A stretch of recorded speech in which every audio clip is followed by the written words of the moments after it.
y a quand même, quand on écoute le président Anissé, il y a quand même des modalités d'acquisition d'une arme, le mode même de fonctionnement des armureries.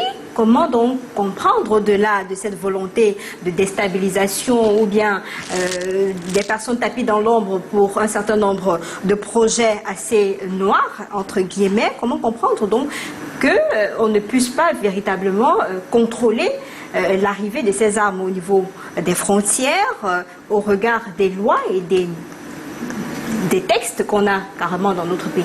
Il faudrait qu'on fasse un distinguo entre des armes que l'on trouve en ville, dans le cadre de la grande criminalité, et les armes qu'on utilise dans nos eaux pour... Au niveau de cette session, on n'a pas fait de distinguo, hein, on est parti de façon globale sur des armes. Moi, je tiens absolument à ce qu'on fasse un distinguo, parce qu'il ne faudrait pas présenter le Cameroun comme une Libye, qui est complètement du Bagdad, ou bien le sud du... Mais il y a cet objectif en fourni. De la RDC. C'est-à-dire qu'il faudrait qu'on fasse le distinguo entre ces armes, ces jeunes que l'on arrête dans les gendarmeries et les commissariats avec des pistolets, qui font des braquages, qui font... Ça, c'est une criminalité, comme je dis, urbaine, et dont le développement est inévitable. Vous savez, pour ceux qui suivent l'activité criminelle, dans les années 30 aux États-Unis, on a connu une vague de braquage à travers tout le pays. On a connu de grands braqueurs, Dillinger, Bonnie and Clyde, Babyface Nelson. Ils étaient nombreux, ceux qui faisaient des braquages partout. Il a fallu qu'il y ait des gens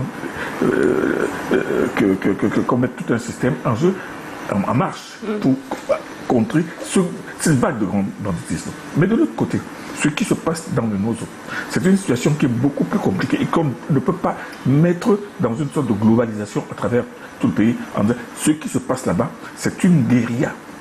Et là, je profite pour lever mon chapeau au président Ikane, qui, après la tuerie de Manfait, a eu le courage de faire une déclaration écrite. Il fait toujours, rassurez-vous. Dans laquelle il a condamné, mais seulement il n'a pas condamné du bout de la bouche, du bout des lèvres, en disant que oui. Non, il a dit que ce qui se passe, ce n'est pas des sécessionnistes, c'est du grand banditisme, c'est des criminels. Et les criminels, il faut bien les appeler par leur nom. Parce que vous ne pouvez pas dire que vous prétendez venir libérer un pays pour en faire le vôtre, mais vous tuez les gens qui sont de ce pays-là. Vous arrivez, quelqu'un a été obligé de fuir le village, il arrive en ville, il a quelqu'un qui est mort, il va l'enterrer dans son village, on arrive, on lui prend de l'argent, et après on lui dit de retourner. Et parfois on tue. On a vu comment, et ces images sont virales, comment l'adjoint du maire de Balikumbat est venu assister à des funérailles, on est venu, on l'a enlevé, on est allé l'assassiner. On l'a assassiné, il a fait quoi? Donc ce qui se passe là, ce sont des meurtres gratuits. C'est des criminels. Et c'est des criminels qui devraient être traités comme tels. Parce que quand même dans ces criminels dont vous parlez utilisent des armes qui circulent et au vu et au su de tout le monde. Et des armes de guerre, mais seulement ces armes viennent du Nigeria. Ils vivent en brousse avec. Ils sortent, ils frappent et ils retournent. Ils ne se baladent pas en ville comme au temps du Far West avec un pistolet ici. On devait avoir un contrôle, non, au niveau le contrôle de ces frontières, savoir que c'est un danger pour la suite. Il est difficile de contrôler, par exemple, regardez entre Bamenda et, par exemple, Kumbo, regardez tout ce qu'il y a comme espace là-bas. Vous allez faire comment pour disséminer des militaires là-bas? Regardez ce qu'il y a comme espace entre, par exemple, Limbe, Ouéa, et peut-être... non, c'est vaste. Et c'est des forêts. Et les gens sont dans des... Et même plus grave, il y a des gens qui sont en brousse, sortent, viennent dormir dans les villages ou dans les villes, et à un moment donné, ils retournent prendre des armes où ils les ont enterrées, ils les ont cachées. Le problème, c'est un problème qui est très vaste. Il faudra absolument une opération spéciale de nos forces de défense contre cette forme de criminalité, mais même pas de barbarie. Parce que ce qui se passe au Cameroun, c'est de la barbarie.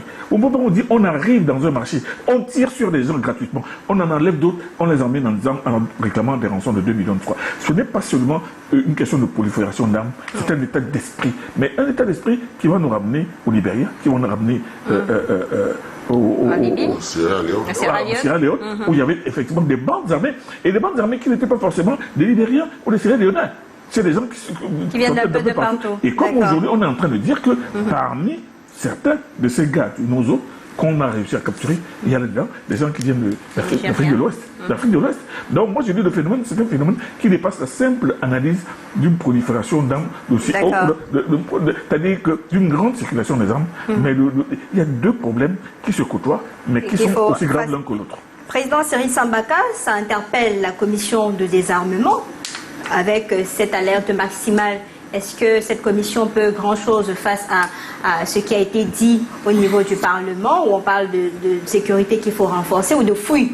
Parce que l'une des solutions aux sorties de cette réunion, c'est une fouille systématique de toute personne. Est-ce que ça pourrait véritablement lutter ou réduire cette prolifération d'armes et de munitions dans notre pays?